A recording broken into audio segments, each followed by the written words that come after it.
ನಮಸ್ಕಾರ ವೀಕ್ಷಕರೇ, ಬನ್ನಿ ಇವತ್ತು ನಾನು ಶ್ರೀಮತಿ ನಿಡೋಣಿಯವರ ಜೊತೆ ಒಂದು ಪುಸ್ತಕದ ಪರಿಚಯವನ್ನು ಮಾಡಿಕೊಡ್ತಾ ಇದ್ದೇನೆ. ವೀರಾನ್ವಯ, BP ನ್ಯಾಮಗೌಡ ಬರೆದಿರುವಂತಹ ವೀರಾನ್ವಯ. ಇದು ನಿಡೋಣಿ ಸರ್ ಅವರ ಒಂದು ಕಲೆಕ್ಷನದಲ್ಲಿ ಇರುವಂಥದ್ದು.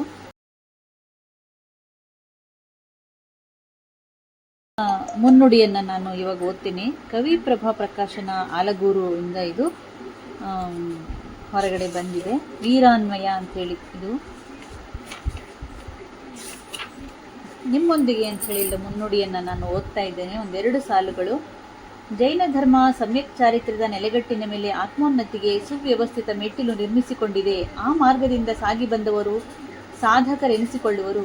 ಈ ಸಾಧನಾ ಮಾರ್ಗದಲ್ಲಿ ಉತ್ತಮ ಶ್ರಾವಕನಾದವನು ಮಾತ್ರ ಉತ್ತಮ ತ್ಯಾಗಿಯಾಗಬಲ್ಲನು.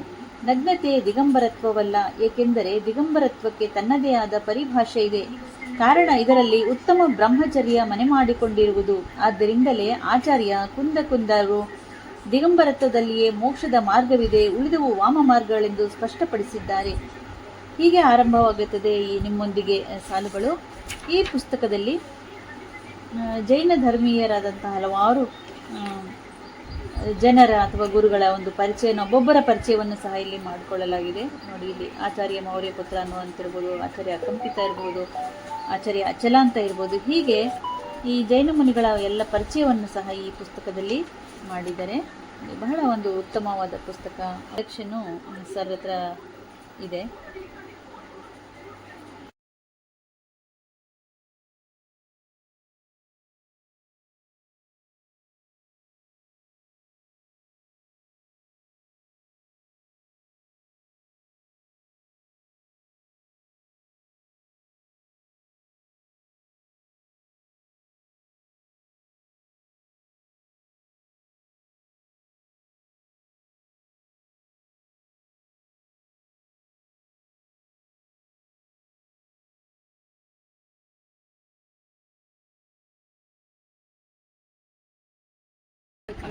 ಹೌದಾ? ಈಗ ಇಲ್ಲಿದಾರಲ್ಲ ಅವರ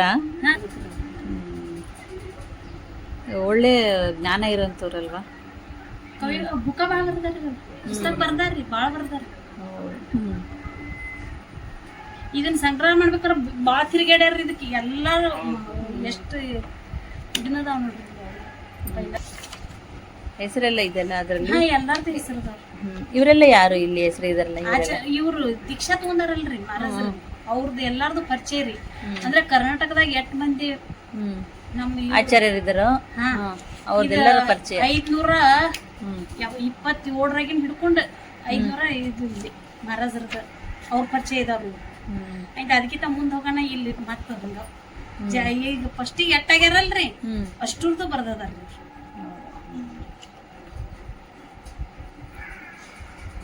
ಇದು 1600 ಐತಿ ನೋಡ್ರಿ, 1690 ಆಚಾರ್ಯ ಅಂದ್ರೆ ಅಲ್ಲಿಂದ 500 ವರ್ಷ ಹಿಂದಿನ ಹಿಡ್ಕೊಂಡು ಈಗ ಇದಾರಲ್ಲ ಅವರೆಲ್ಲ ಎಲ್ಲಾರ್ದು ಪರಿಚಯ ತಗೊಂಡ ಬಂದಾರ. ಒಟ್ಟು ಜೈನ ಧರ್ಮಕ್ಕೆ ಸಂಬಂಧಪಟ್ಟ ಋಷಿಗಳಿಗೆ ದೀಕ್ಷೆ ತಗೊಂಡವ್ರು ಎಲ್ಲಾರ್ದು ಪರಿಚಯ ಈ ಪುಸ್ತಕದಲ್ಲಿದೆ. ಈ ಪುಸ್ತಕದಲ್ಲಿ ಜೈನ ಧರ್ಮೀಯರಾದಂತಹ ಹಲವಾರು ಜನರ ಅಥವಾ ಗುರುಗಳ ಒಂದು ಪರಿಚಯನ, ಒಬ್ಬೊಬ್ಬರ ಪರಿಚಯವನ್ನು ಸಹ ಇಲ್ಲಿ ಮಾಡಿಕೊಳ್ಳಲಾಗಿದೆ. ನೋಡಿ, ಇಲ್ಲಿ ಆಚಾರ್ಯ ಮೌರ್ಯ ಪುತ್ರ ಅನ್ನುವಂತಿರ್ಬೋದು, ಆಚಾರ್ಯ ಅಕಂಪಿತ ಇರ್ಬೋದು, ಆಚಾರ್ಯ ಅಚಲ ಅಂತ ಇರ್ಬೋದು. ಹೀಗೆ ಈ ಜೈನ ಮುನಿಗಳ ಎಲ್ಲ ಪರಿಚಯವನ್ನು ಸಹ ಈ ಪುಸ್ತಕದಲ್ಲಿ ಮಾಡಿದ್ದಾರೆ. ಈಗ ಮತ್ತೊಂದು ಪುಸ್ತಕ ಪರಿಚಯವನ್ನು ನಾವು ನಿಡೋಣಿ ಸರ್ ಅವರಿಂದ ಮಾಡಿಕೊಳ್ಳೋಣ. ಭಕ್ತಿ ಕಳಸ ದರ್ಪಣ. ಅದರಲ್ಲಿ ಜೈನ ಧರ್ಮದ ಒಂದು ಭಕ್ತಿ ಕಳಶ ದರ್ಪಣ ಅಂತೇಳಿ ಹಿಂದಿಯಲ್ಲಿ ಮಾಡಿದಂಥದ್ದು ಇದೆ. ಹೀಗಾಗಿ ಶ್ರೀ ಮಣಿಯ ಗಣನೀಯ ಅರಿಕಾ ವಿಶಾಸ್ತ್ರಿ ಮಾತಾಜಿ ಅಂತೇಳಿ ಹಿಂದಿಯೊಳಗೆ ಬಂದಿದ್ದಾರೆ. ಎರಡು ಬಾಗಿದೆ. ಇದು ಎಲ್ಲಿಂದ ಆರಂಭ ಆಯಿತು ಅನ್ನೋದು ಇದು ಎಷ್ಟು ವಿಶೇಷ ಇದೆ ಅನ್ನೋದಂಥದ್ದು. ಇದು ಭಕ್ತಾಂಬರ ಸ್ತೋತ್ರ ಅಂತೇಳಿ, ಅಂದರೆ ಒಂದು ಸ್ತೋತ್ರದಲ್ಲಿ 4 ಸಾಲುಗಳಿರುತ್ತೆ.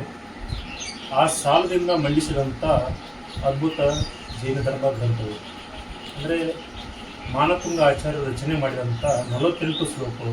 ಅಂದರೆ ಭೋಜರಾಜನ ಕಾಲದಲ್ಲಿ ಮಾನತುಂಗ ಆಚಾರ್ಯರು ವಿಹಾರ ಮಾಡೋಕಂದರೆ ಒಂದು ಇದರಿಂದ ಅಲ್ಲಿ ಹೋದಾಗ ಇವರು ತನ್ನ ತಪಸ್ಸುಗಳನ್ನು ಹಾಡುಗಳನ್ನು ಹಾಡ್ತಾ ಇರ್ತಾರೆ. ನಮ್ಮ ಸಭೆಯಲ್ಲಿ ಬಂದು ನೀವು ಹಾಡುಗಳನ್ನು ಹಾಡಿ ಅಂದಾಗ ನಾವಂತ ರಾಜ್ಯಸಭೆಯಲ್ಲಿ ಬರಲ್ಲ, ನಾವು ಹೊರಗಡೆನೇ ಇರ್ತೀವಿ. ಮುನಿಗಳು ಆದಂಥ ನಮಗೆ ಈ ಎಲ್ಲ ರಾಜ್ಯ ಹೋಗ್ಬೇಕು ಅಂದಾಗ ರಾಜನಿಗೆ ಭೋಜರಾಜ ಕೋಪ ಬಂದು ತನ್ನ ಅರಮನೆಯಲ್ಲಿ ಸೆರೆವಾಸ ಮಾಡಿದಾಗ ರಚನೆ ಆದಂಥ 48 ಶ್ಲೋಕಗಳಿಂದ ಆದಿನತ ಸ್ತುತಿಯನ್ನು ಮಾಡ್ತಾರೆ. ಹೀಗಾಗಿ ಒಂದೇ ಸ್ತುತಿಯಿಂದ ನಿಮಗೆ ಸಂಕ್ಷಿಪ್ತ ಕೊಡ್ತೀನಿ. ಭಕ್ತಾಮರ ಪ್ರಣತ ಮೌಲಿ ಮಣಿ ಪ್ರಭಾನ ಉದ್ಯೋದಕಂ ದಲಿತ ಪಾಪ ತಮೋವಿಕಾನ ಸಮ್ಯಕ್ ಪ್ರಣಮ್ಯಜ್ಜನ ಪಾದ ಯುಗಂ ವಿವಾದ ವಾಲಂಬನಂ ಭವಜಿಲೆ ತಥತಾಂ ಜನನ. ಇಷ್ಟು 4 ಸಾಲದಿಂದ ಮೊದಲೇ ಶ್ಲೋಕವನ್ನು ವರ್ಣನೆ ಮಾಡಿದಾಗ ತನ್ನ ಸೆರೆಮನೆಯ ಕೀಲಿ ಒಡೆದು ಹೋಗುತ್ತೆ. ಈ 4 ಶ್ಲೋಕಗಳನ್ನು ಅರ್ಥಪೂರ್ಣವಾಗಿ ವರ್ಣನೆ ಮಾಡಿದಂಥ ವಿಶಾಸ್ತ್ರಿ ಮಾತಾಜಿಯವರು ಹಿಂದಿಯಲ್ಲಿ ಮಾಡಿದ್ದಾರೆ.